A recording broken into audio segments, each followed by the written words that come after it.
9 hal penting yang perlu kamu hilangkan secara diam-diam dari hidupmu. 1. Orang yang dengan sengaja menyakitimu. Jika seseorang yang kamu anggap sebagai teman telah menyakitimu dengan sengaja, lebih baik memotong hubungan tanpa ragu. Jika dia butuh dukunganmu di masa depan, kamu bisa menolak dengan tegas. Jangan ragu menjelaskan alasan jika perlu. Jika orang itu merusak kepercayaanmu, lebih baik menjauhinya tanpa terlibat konflik. Fokuslah pada diri sendiri dan biarkan waktu menunjukkan yang terbaik untuk kedua belah pihak. Dengan memilih untuk diam-diam menghilangkan orang yang merugikanmu, kamu menunjukkan rasa hormat terhadap diri sendiri dan batasanmu. Ingatlah bahwa kamu berhak diperlakukan dengan baik.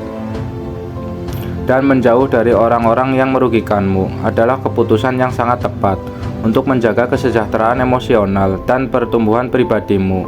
Ini memungkinkanmu menuju kehidupan yang lebih otentik dan memuaskan. 2. Tujuan yang tidak perlu.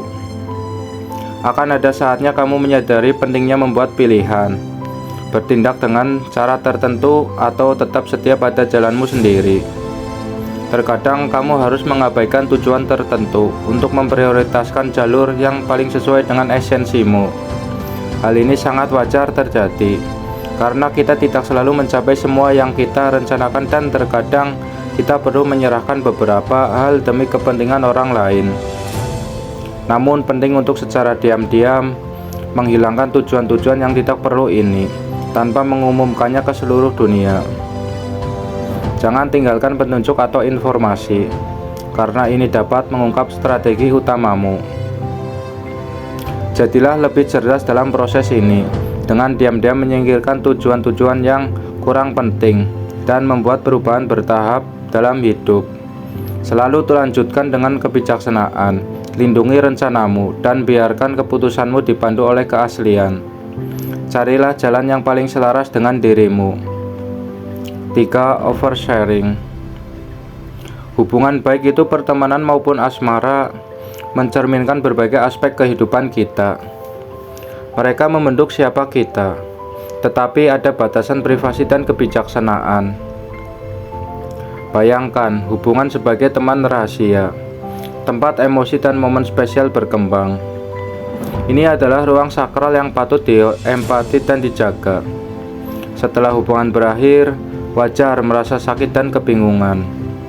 Ingatlah, detail taman ini hanya milikmu dan mantan pasangan.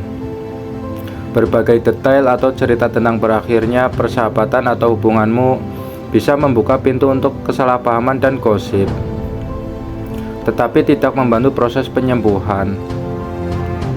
Jika perlu memproses emosi, refleksikanlah sendiri tanpa berbagai informasi krusial.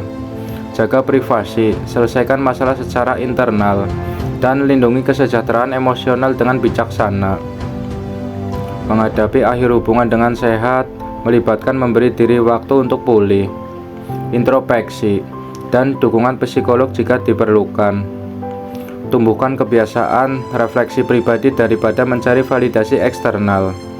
Pelajar berharga dapat diambil dari setiap hubungan, bahkan dari yang berakhir sekalipun. Ingatlah, menjaga privasi menunjukkan kedewasaan dan rasa hormat untuk diri sendiri dan orang lain.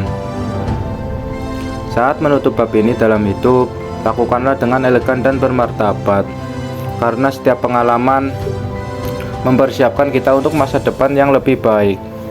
Dengan itu, kita mengakhiri hubungan dengan kebijaksanaan dan rasa hormat. Jangan pernah lupa bahwa privasi is power. 4. Meninggikan suara saat stres. Selama masa tegang, hindari meninggikan suara dan kontrol ekspresi kemarahanmu. Alihkan perasaan negatif ke tindakan yang bermanfaat. Gunakan energi sebagai dorongan untuk mencapai tujuan hidup. Kendalikan emosi, selesaikanlah masalah secara diam-diam. Hargai yang sudah ada dan temukan cara meredakan tekanan emosional dengan pendekatan yang baik. 5. Berbagi penilaianmu dengan orang lain tentang seseorang. Jangan simpan pendapat negatif tentang orang. Dalam kesadaranmu, hindari merusak suasana dan belajarlah bersikap diplomatis. Jika tidak suka, jauhkan diri atau pertahankan hubungan yang wajar.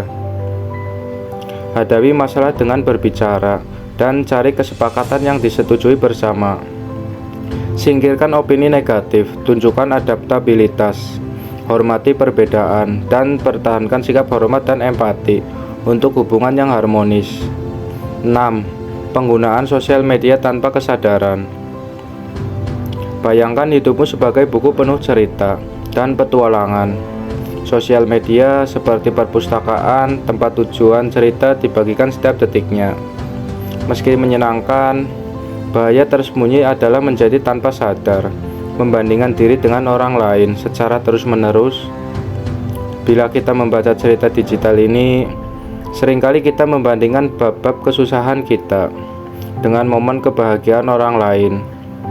Perbandingan ini tidak adil dan tidak realistis, bisa membawa ketidakpuasan dan iri.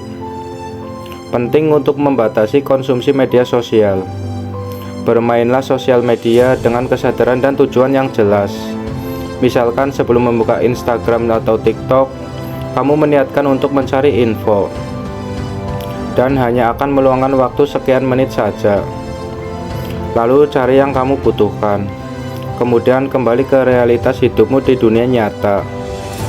Tentukan waktu khusus dalam sehari untuk memeriksa media sosial. Alih-alih terus-menerus, pertanyakan maksud dibalik setiap interaksi online. Apakah mencari sesuatu yang konstruktif atau hanya menghabiskan waktu? Ini membantu membedakan penggunaan produktif dan konsumsi tanpa tujuan. Kenali tanda-tanda dampak negatif media sosial pada suasana hati atau harga diri. Jika merasa sedih, emosi, capek, kita menggunakan sosial media. Beri dirimu istirahat dan nikmati aktivitas nyata, seperti berbicara dengan orang di sekitar, membaca buku, menikmati alam, atau tidak melakukan apapun sama sekali. Intinya, tidak ada manusia yang sempurna. Setiap orang pasti memiliki kelebihan dan kekurangan masing-masing.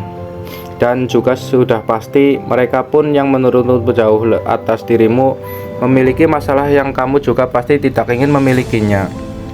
Jadi hargailah perjalanan, prestasi dan kesuksesan masing-masing tanpa membanding-bandingkan. Kebiasaan membandingkan dapat merugikan kesejahteraan emosional dan menghambat pertumbuhan pribadi. Kalau mau membandingkan, kamu cukup tanya pada diri sendiri. Apa yang dia tahu tapi aku tidak tahu? Mindset apa yang dia punya sehingga bisa seperti ini? Belief system apa yang dikembangkan oleh dia yang bisa kamu adopsi? Dengan melakukan ini, kamu lebih berfokus pada pembelajaran dan pengembangan diri dibandingkan dengan rasa iri dan nestapa. Ingat ya sobat, kamu hanya boleh membandingkan dirimu yang saat ini dengan dirimu di masa lalu, bukan dengan cara orang lain. 7. Mengejar persetujuan eksternal. Saat tindakan didasarkan pada pencarian persetujuan, kita kehilangan diri dan apa yang kita inginkan. Ini seperti mencoba memakai pakaian yang tidak sesuai hanya untuk menyenangkan orang lain. Saat-saat paling memuaskan adalah ketika kita bersejalan dengan nilai dan keyakinan tanpa memikirkan orang lain. Praktikan hidup otentik dengan langkah kecil. Tanyakan pada diri sendiri, apakah kamu melakukan karena aku menginginkannya atau karena harapan orang lain? Percaya intuisi, kenali keinginanmu. Perkuat harga diri, hargai kualitas, dan pelajari dari kesalahan. Penerimaan diri adalah proses yang terus-menerus. Bangun hubungan yang mendukung dan menghormati individualitasmu. Bebaskan diri dari kebutuhan, persetujuan dari orang lain. Jalani hidup dengan penuh keaslian. Jadilah tokoh utama dalam film kehidupanmu sendiri. Tulis ceritamu sendiri dengan tinta keaslian. Hanya dengan itu, kamu bisa bebas dari bayang-bayang persetujuan orang lain.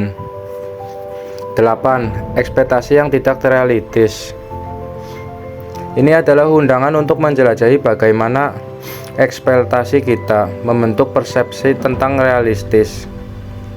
Hidup kita seperti petualangan melintasi lautan.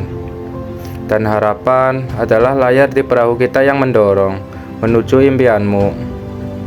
Namun jika harapan terlalu besar, dapat membawamu kepada pulau bernama kekecewaan.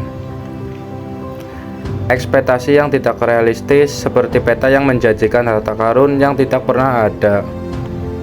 Mereka membuat kita mengejar kesempurnaan, dipengaruhi oleh masyarakat, budaya, atau media. Pertanyaannya adalah, apakah ini benar-benar apa yang kita inginkan? Mengenal ekspektasi dan bertanya pada diri sendiri, apakah itu membebani kita atau tidak? Adakah langkah utamanya? Praktikkan penerimaan terhadap diri sendiri dan keadaan yang tidak dapat dikendalikan. Tetapkan tujuan yang sesuai dengan esensimu dan selalu rayakan kemenangan-kemenangan kecil.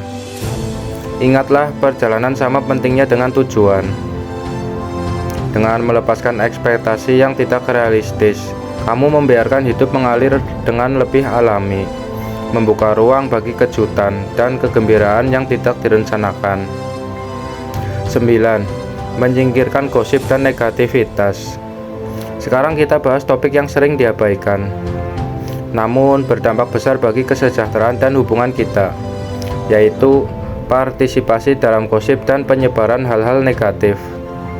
Hal itu mempengaruhi kondisi pikiran dan kualitas hubungan kita. Setiap kata yang kita ucapkan adalah benih di taman kehidupan kita.